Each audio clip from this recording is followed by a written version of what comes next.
और ये हम दिखला रहे हैं वहाँ पर अब एयरफोर्स वन रवानगी की तैयारी है और तमाम लोग वहाँ पर पहुँच रहे हैं। अमेरिकी राष्ट्रपति बराक ओबामा और मिशेल ये दोनों इस गाड़ी से अभी पहुँचे हैं।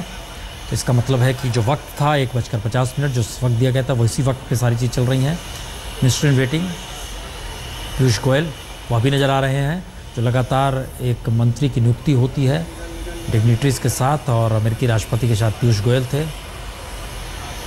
ऊर्जा मंत्री वो उस ज़र्फ पर नज़र आ रहे हैं, वो भी साथ नज़र आ रहे हैं। तो अब जो है विदाई हो रही है। याद कीजिए 25 तारीख को तमाम लोग यहाँ पर पहुँचे हुए हैं, जो राजदूत हैं वहाँ पर, भारत के अधिकारी हैं, फॉरेन मिनिस्टर्स, यहाँ पर विदेश सचिव भी नज़र आ रही हैं, सुजाता सिंह वह भी नज़र आ रही हैं, पीयूष गोयल भी नज़र आ रहे हैं, जो मिनिस्टर वेटिंग जो लंबे वक्त तक लगभग 25 तारीख से लगातार अमेरिकी राष्ट्रपति के साथ।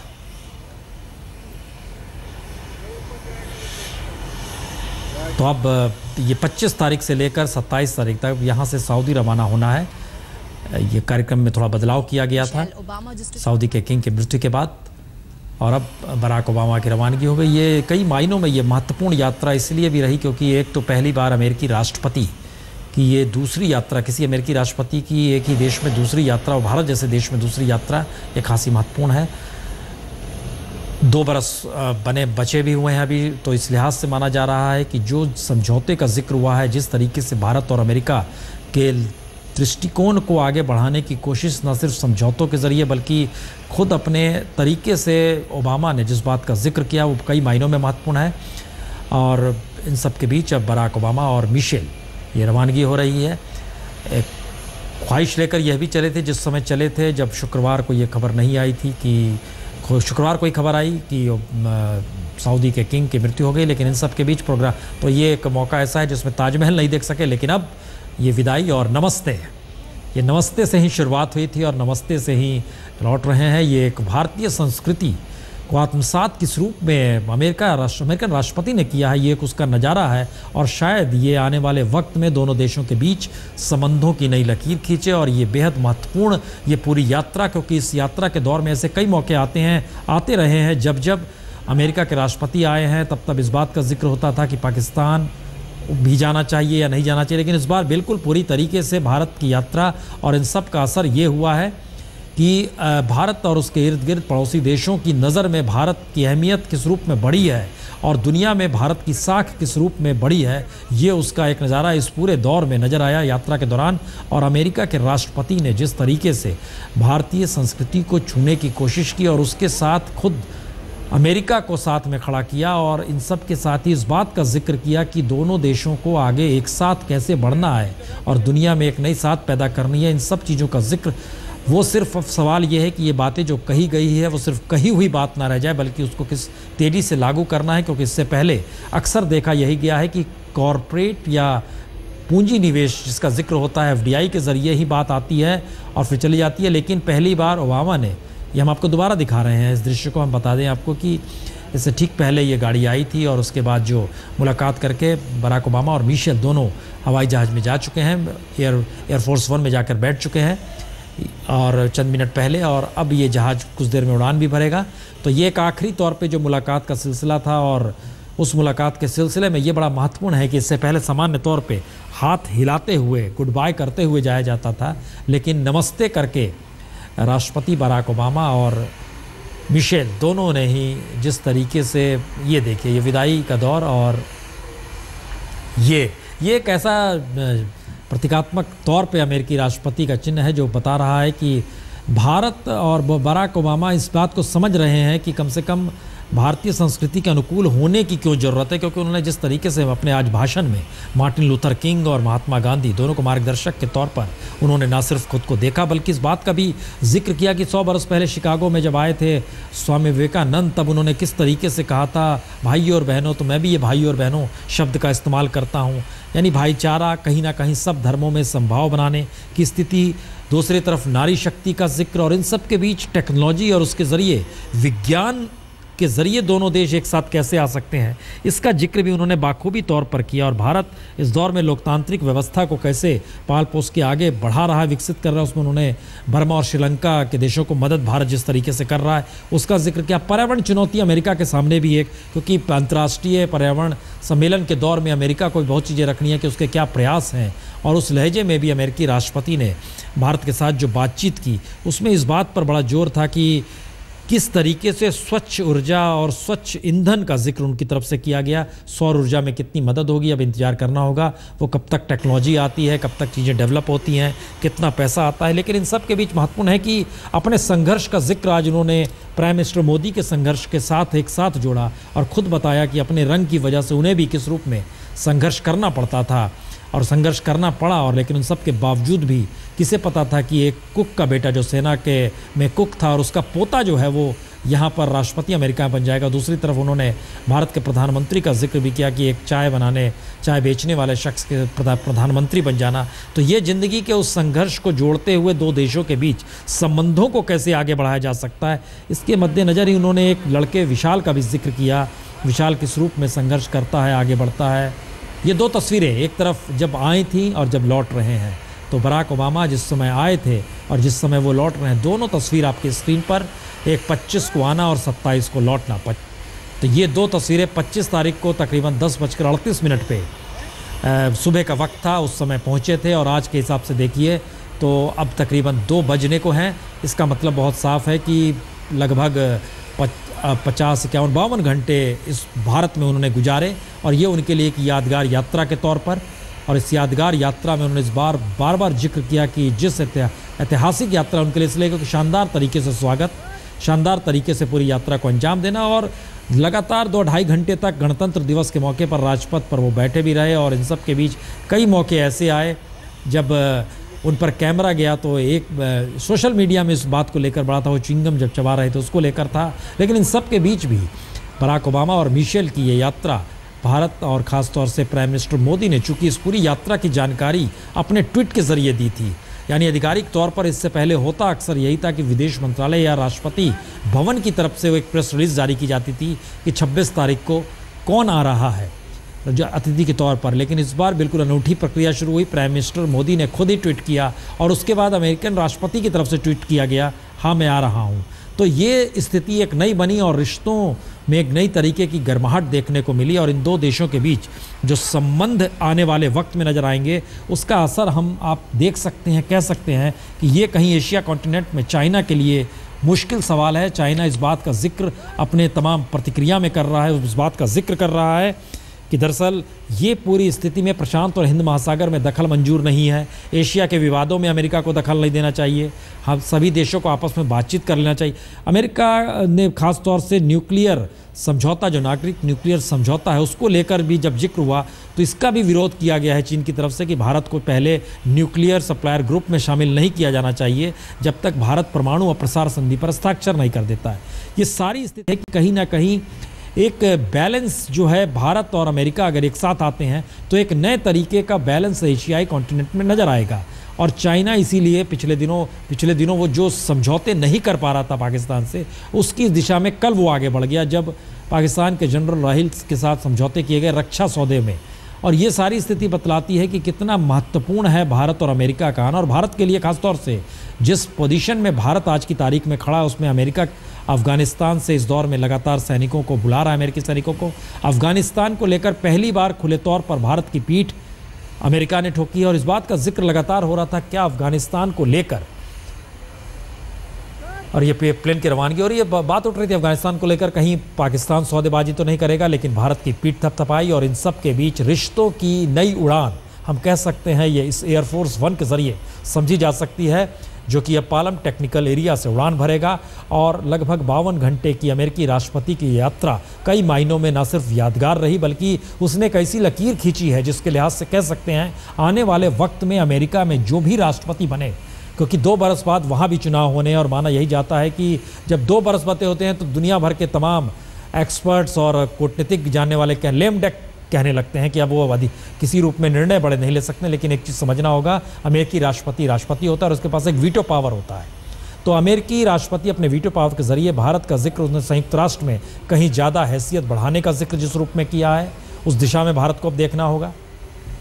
भारत की तरफ से जिस बात का जिक्र होते रहा है कि समाज में निचले पायदान और हाशिए पर पड़े तबके को भी मुख्य धारा से जोड़ने की बात हो, डेवलपमेंट को उस दिशा में ले जाने की बात हो, तो कहीं यह बात सिर्फ धरी की धरी ना रह जाए, समझौते कॉरपोरेट के स्तर तक ही सीमित ना रह जाए, बल्कि वो निचले पायदान तक पहुँच रहे। तो नीचे से कैसे पहुँचे, इसलिए अमेरिकी राष्ट्रपति ने एग्रीकल्चर कृषि के क्षेत्र में भी जिक्र किया है। लेकिन कई सवाल भारत में राजनीतिक तौर पर उलझे हुए हैं, क्योंकि एक तरफ भारतीय समाज में 100 स्मार्ट सिटी भी चाहिए और दूसरी तरफ खत्म होते गाँव को भी बचाना है। एक तरफ डेवलपमेंट का एरिया जो है वो चकाचौंध का हिंदुस्तान भी चाहता है और दूसरी तरफ बेसिक इंफ्रास्ट्रक्चर के लिए भी कमोवेश देश का हर गाँव और शहर बेसिक इंफ्रास्ट्रक्चर के हिस्से में भी नहीं आया है।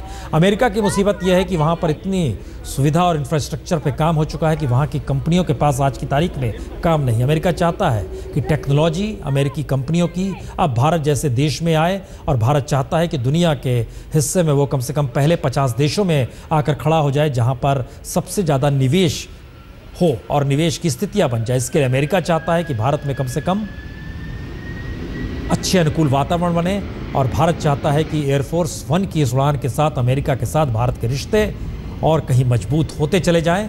तो दुनिया के मानचित्र पर क्या एक आने वाले वक्त में एक नई विश्व व्यवस्था के तहत भारत और अमेरिका नजर आ सकते हैं। और कमर आगा साहब हमारे साथ भी जुड़ चुके हैं। कमर आगा, क्या ये माना जाए, चूंकि स्क्रीन पर हम दिखा रहे हैं एयरफोर्स अब उड़ान भर चुका है और अब धीरे धीरे वो टेक ऑफ कर रहा है, तो क्या ये उड़ान भारत और अमेरिकी संबंधों के मद्देनजर बड़ी महत्वपूर्ण साबित होगी आने वाले वक्त में? बहुत अच्छी बात आपने कही, बिल्कुल ऐसे ही होगा। बहुत घनिष्ठ संबंध दोनों देशों में हो गए हैं। हालांकि इसको होने में 10 साल से ज्यादा लग गया। अटल बिहारी वाजपेयी जी के समय से शुरू हुआ था वो सफर। अब मैं समझता हूँ कि इस वक्त जाके कल्मिनेट हुआ है, वो कंप्लीट हुआ है। देखिए, कई चीजें थी, हमको बहुत परेशानी हो रही थी बगैर इस ट्रीटी के। जो हाई टेक टेक्नोलॉजी थी वो हम नहीं ले पा रहे थे। सोफिस्टिकेटेड टेक्नोलॉजी ना तो उस पर ट्रेड हो पा रहा था, ना ही हम इंपोर्ट कर पा रहे थे। सभी देश, पश्चिमी जितने देश हैं, केवल रशिया ही एक ऐसा देश था जो हमको दे रहा था और तो कहीं से मिल नहीं पा रही थी।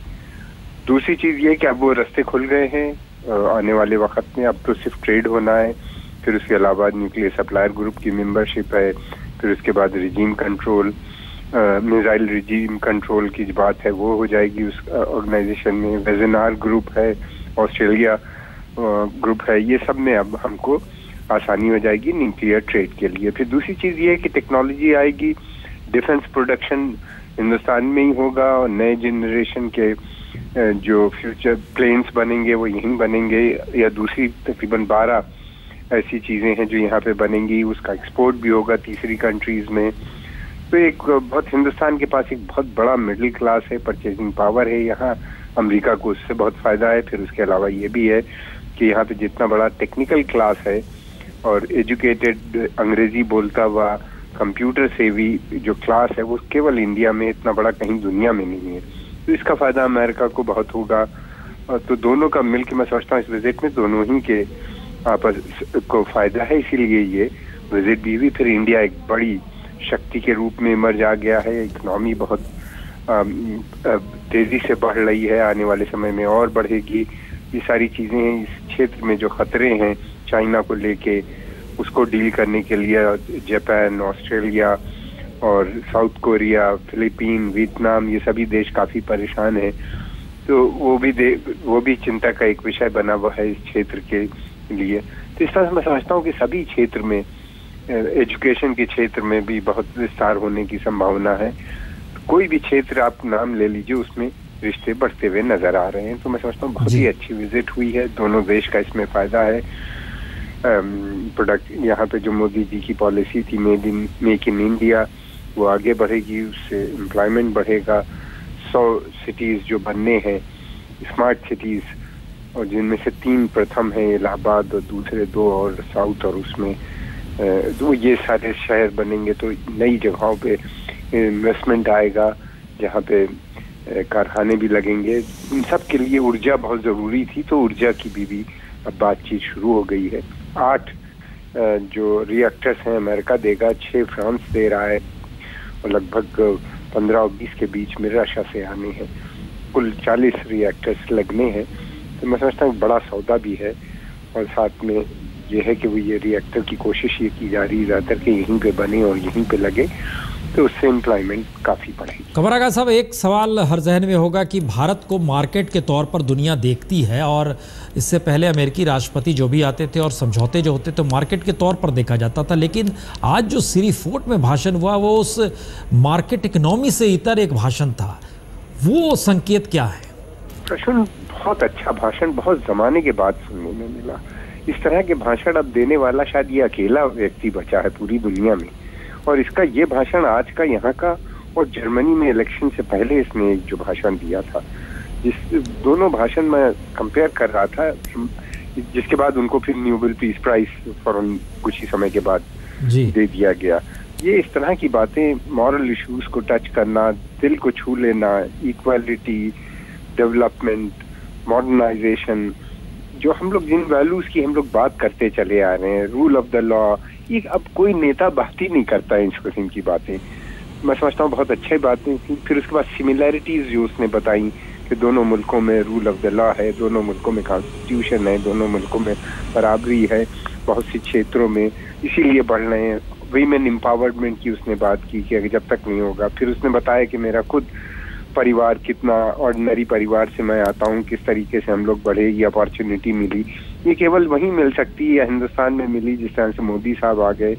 अपनी और मोदी जी की समानता के बारे में भी उसने बात की। मैं समझता हूँ कि ये बहुत कम लोग लीडर हैं पूरी दुनिया में जो इस वक्त इस तरह की बातें, वरना आजकल तो बातें मार्केट की होती हैं, आतंकवाद की होती हैं, हम लोग और किसी में उलझे हुए हैं, इन चीज़ों में, छोटी छोटी चीज़ों में उलझे हुए हैं, उससे निकल नहीं पा रहे। तो मैं समझता हूँ कि जबरदस्त भाषण था, और इसका हिंदुस्तान की युवा पीढ़ी पे जिसको वो संबोधित कर रहे थे बहुत असर पड़ेगा यहाँ पे। मैं समझता हूँ इसको बार बार दिखाना भी चाहिए, उसके बारे में प्रचार भी होना चाहिए। बहुत बहुत शुक्रिया कमर आगा साहब। ये वाकई जिस तरीके से मॉरल वैल्यूज़ का जिसका जिक्र भी कर रहे थे, और ये वाकई है कि किसी देश का राष्ट्रपति, और वो भी अमेरिकी राष्ट्रपति, जिस वैल्यूज़ की जिक्र कर रहा था वो वाकई आज के दौर में कहीं ना कहीं मार्केट इकनॉमी और सामरिक और बाकी जरूरत कूटनीति के मद्देनज़र वो बड़ी दरकिनार हो गई है, लेकिन वो भाषण आज इस प्लैंक पे नजर आया। ये वाकई अच्छी। इन सब के बीच प्रधानमंत्री ने भी ट्वीट किया है। प्रधानमंत्री ने कहा है, आपकी यात्रा मंगलमय हो।